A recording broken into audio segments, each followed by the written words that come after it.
Kia ora, welcome to Central News for Monday the 29th of September. I'm Hilary Entwistle.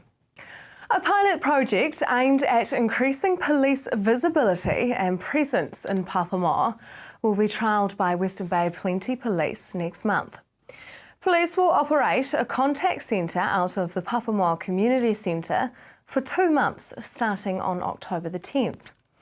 Papamoa Senior Sergeant Deirdre Lack says the intention of the pilot is to increase visibility and presence in the immediate vicinity and provide the community with opportunities to discuss matters of concern.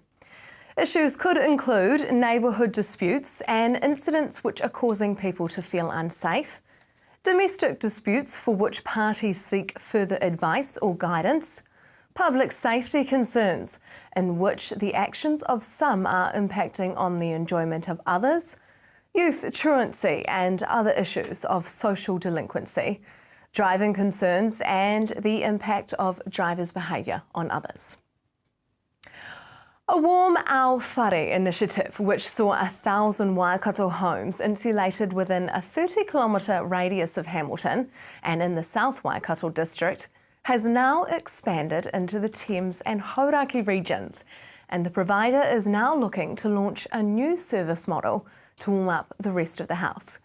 Te Puna Ora Ngā, Waikato DHB's Māori Health Service, runs the Warm Our Whare initiative and in partnership with 3 insulation companies offered eligible families ceiling and underfloor insulation completely free of charge. Te Puna Ora Ngā General Manager Deirdre Tamatea says to reach 1,000 homes was a testimony to the hard work done by his team and their partners. Bay Plenty Regional Council and Tauranga City Council staff are prepared for lots of sea lettuce in Tauranga Harbour this year, but say there are no big blooms yet.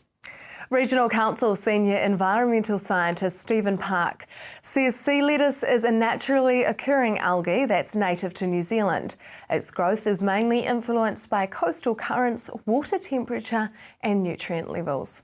Over the last 25 years, the Council has seen a trend of particularly large blooms or high growth periods during El Nino year.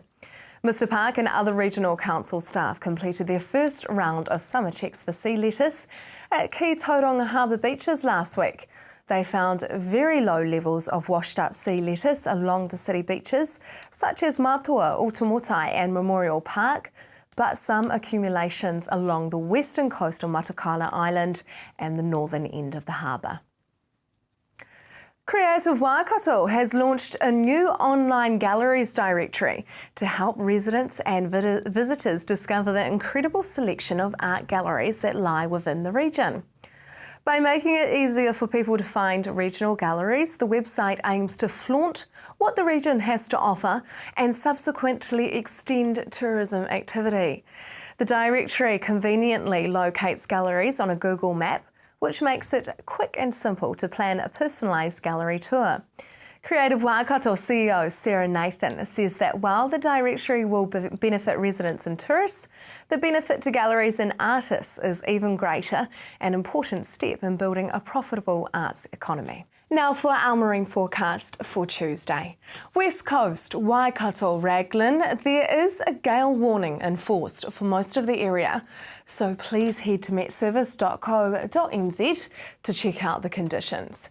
Your high tide is at 2:54 p.m. Right, heading over to Bay of Plenty, East Coast. Southeast, 20 knots, turning to a southerly of 20 knots in the evening. The sea is moderate out there and it's mostly fine. Your high tide is at 12:31 p.m. Just ahead, Soda Inc.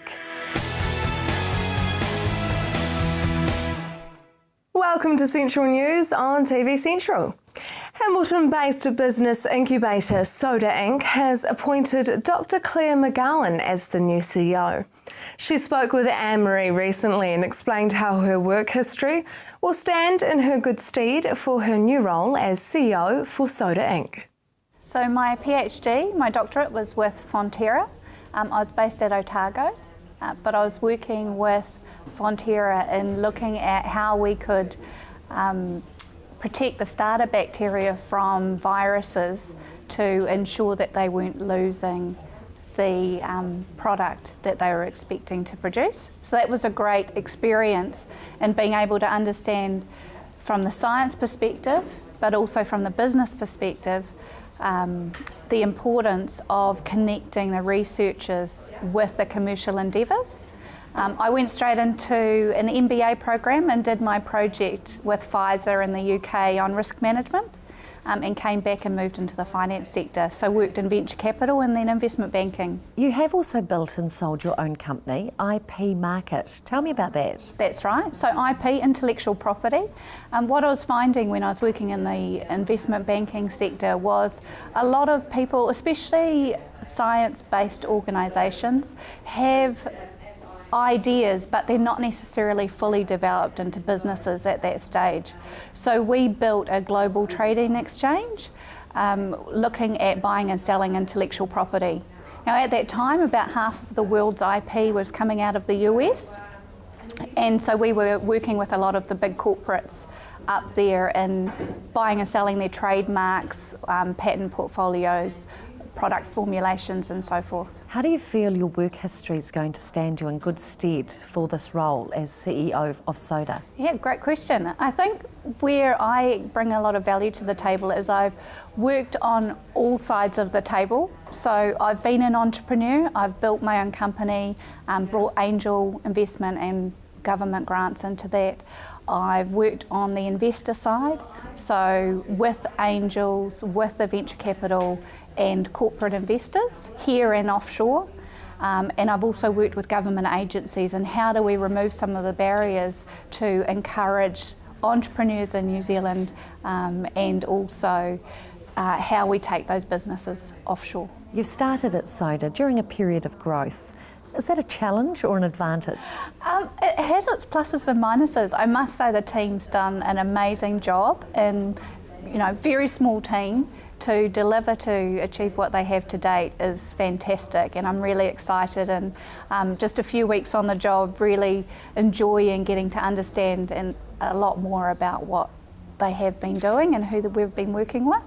But yes, I also agree, like a period of growth does bring its particular challenges to the task. You've been in the role for nearly a month. From your discussions and observations thus far, what do you see the challenges facing Waikato businesses? It's been great coming back to the Waikato, and what I'm finding is actually a lot of the challenges faced here are similar to those found elsewhere in New Zealand. I think for entrepreneurs, people with ideas, access to capital is always going to be something that they will be concerned about, and a big part of that is making sure they're prepared for the appropriate form of capital. So we're looking at how we strengthen those connections, but also just really celebrate and define the strengths of this region. Where do you see the opportunities? One, as we were just talking about, really working on those strengths and what makes us special here in the Waikato and how we can connect both nationally and internationally, but also what we could be doing to encourage entrepreneurs, one, to know about us. I think raising the profile of the incubator here, and also working more closely with established businesses, corporates who also have ideas that fit in the startup box, and growing those as well. We know why we love to live in the Waikato. How do you sell the Waikato to the rest of New Zealand? What are our strengths? I think most of New Zealand is aware, obviously, that with a strong agricultural and farming community here, but also niche manufacturing. We're very strong in that area. We have a sophisticated investor community who have connections here and offshore. And we have had an export focus, so some of those are specifically for the Waikato, but also seen throughout New Zealand. Who inspires you? Probably across a range, so sporting, educational, philanthropists, those who have really excelled in an area that they're passionate about and really define their own space in the world. I think that really excites me, and it's about creating and celebrating that success, whatever that may look like. Looking forward, what's your vision for Soda? I think one of the things I would really love to see is that more people are aware of what we have available here, so the team is able to connect with more entrepreneurs and help them succeed, grow their businesses. But also I think just really connecting us here and offshore is going to be something that I'd like to see, while maintaining this culture and sense of camaraderie, friendliness, passion and excitement. For more details on Soda, go to sodainc.com. Coming up on Central News, the little penguin, Motiti Blue. Welcome back to Central News. Sunday, the 5th of October, will mark 3 years since the container ship Rena MV struck the Astrolabe Reef, causing the biggest environmental disaster in New Zealand history. Many of us will remember the footage of thick black oil washing onto Bay of Plenty shores, but a memory that remains for many locals was the multitude of seabirds that were covered in oil sludge and the community that came together to save those that could be. To mark that anniversary, a local author is launching her children's book, Motiti Blue, the story of the Rena told from a little blue penguin's point of view. Debbie, you've written a book, Motiti Blue. Can you tell me a little bit about where you're up to with the publishing of this book? Well, it's overseas at the moment at the printers, and hopefully hopping on a boat pretty soon and arriving in New Zealand early next month. Bit of irony there that it's going to be shipped to New Zealand when the book is about the Rena disaster. I've got my fingers crossed that it doesn't happen to the ship with the box on. So let's talk about the book, Motiti Blue. It's not about a ship, but it is about the Rena wreck and how it's affected the blue penguins, in particular one little blue penguin. Motiti Blue. He's very cute. He is very cute. He lives on Motiti Island and gets caught up in the oil spill and rescued, taken to Tamanga Bird Hospital, and he recovers there, and eventually, once his environment's cleaned up and he's all better, he's released back into the wild. So there's a happy ending. There's a happy ending to this one, which is needed in a children's book. Was there a happy ending for all the birds in real life? They estimate about 20,000 birds died, so it's incredibly sad. Why did you want to write a book, a children's book in particular, on the Rena wreck? Well, it's a really important story for children, learning about environmental disasters and what's happened in their backyard, and hopefully that will move them towards taking steps that it won't happen again. Does it focus on the actual accident, or is it more about the penguin? It's more focused on the penguin and his recovery. There's fact boxes throughout which help add to the story. Boys especially love fact boxes, so it's really good. What age group is it targeted towards? I think it's quite a wide range group with the fact boxes and extras from about 5 to 12, I'd say. Is it a challenge to write in a way that children are going to comprehend the facts and the story? Tell me about that. Yeah, absolutely. You need to keep it really simple. As a children's librarian, I know we need more books that we can read aloud, especially during class visits. So I try and keep the read aloud part down to, 2 to 3 minutes. But for children taking it home with them, we want the extras in there, like the fact boxes and the timelines and the graphics as well, so they can learn. Right. Yeah.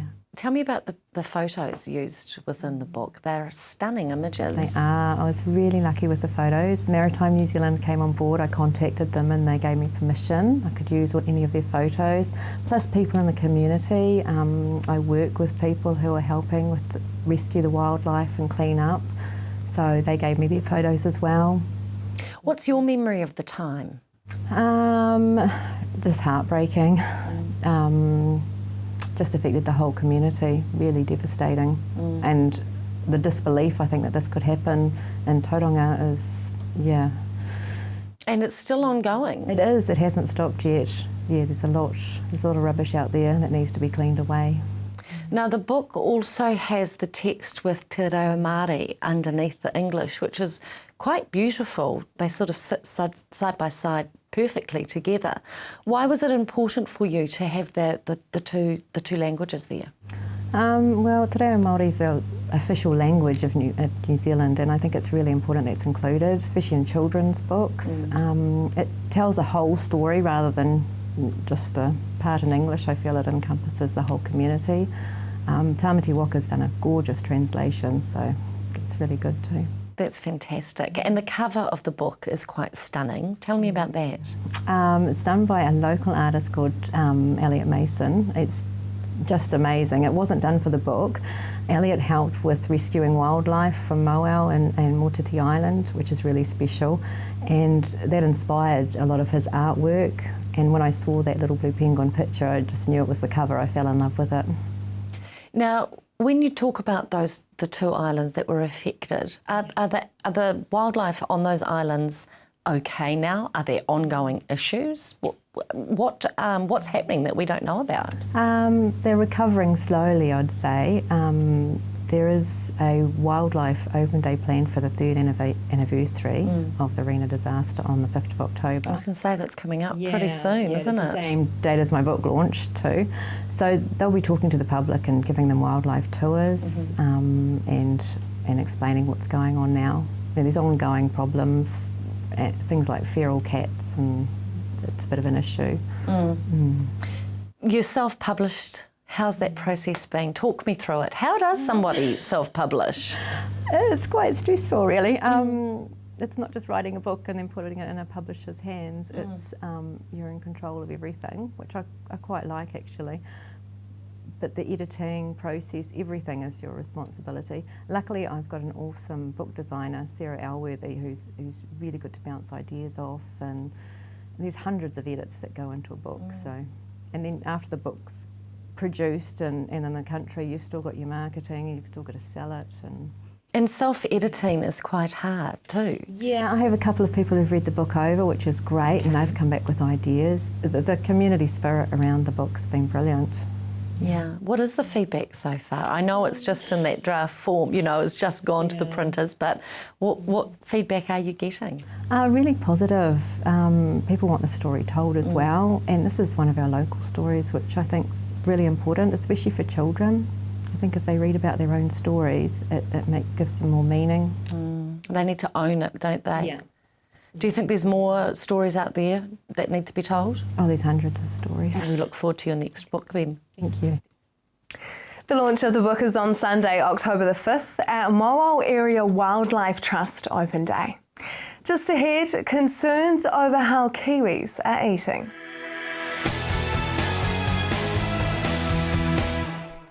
Welcome back. The World Health Organization describes the prevalence of obesity as an epidemic. The most recent obesity figures for adults and children were released in December 2013 and found almost 1 in 3 adults aged 15 years and over were obese. A further 34% were overweight. Anne-Marie spoke with nutritionist Jake Campus about the concerning statistics and asked what the biggest concern with the way Kiwis are eating. So I've been a nutritionist for 8 years.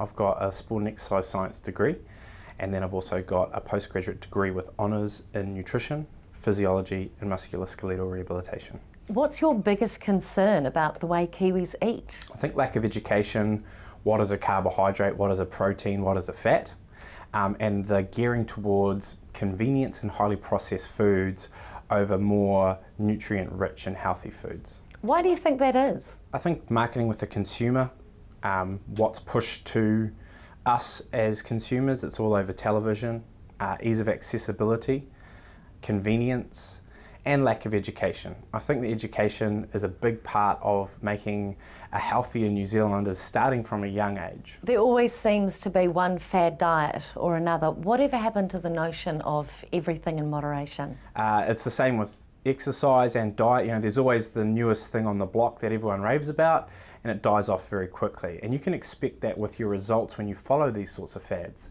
They are just fads, they have no real longevity to them, and they aren't really sustainable as something you can do for a long time. To be healthy long term, to lose weight and maintain it, any of those things require basically an approach that will allow you to do this as a lifestyle and actually modify some factors in your eating and training so that you can keep doing this for a long time rather than cutting something out for 6 or 8 weeks, crash dieting, and then not knowing how to maintain it. Do you think people actually understand what the human body needs, what makes up a cell? Not at all. Is education the key? The key is people want visual results or they want to feel good.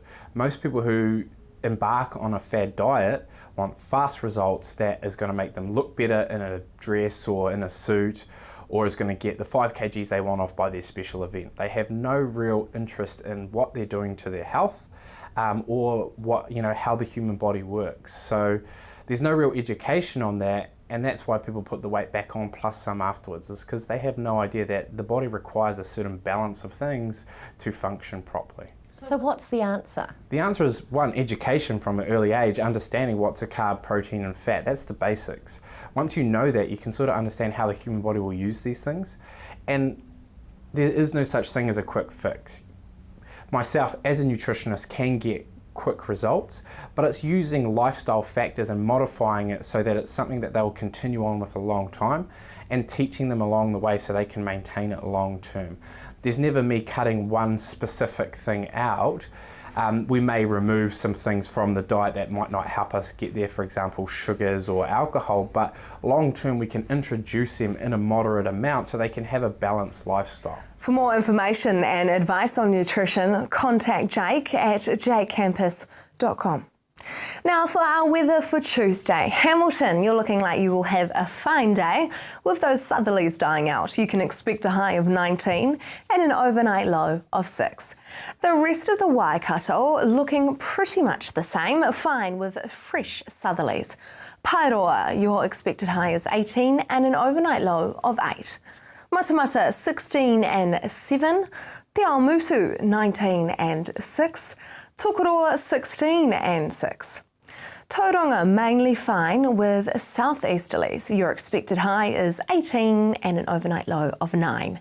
The rest of the Bay plenty, mainly fine, but scattered rain about the eastern ranges with fresh southeasterlies. Te Puke, you can expect a high of 16 and an overnight low of 10. That is the program for today. We would love your feedback, so like us on Facebook or email us news@tvcentral.co.nz. Join me again tomorrow night for more stories from the Waikato and the Bay of Plenty. I'm Hilary Entwistle. I hope you have a lovely evening.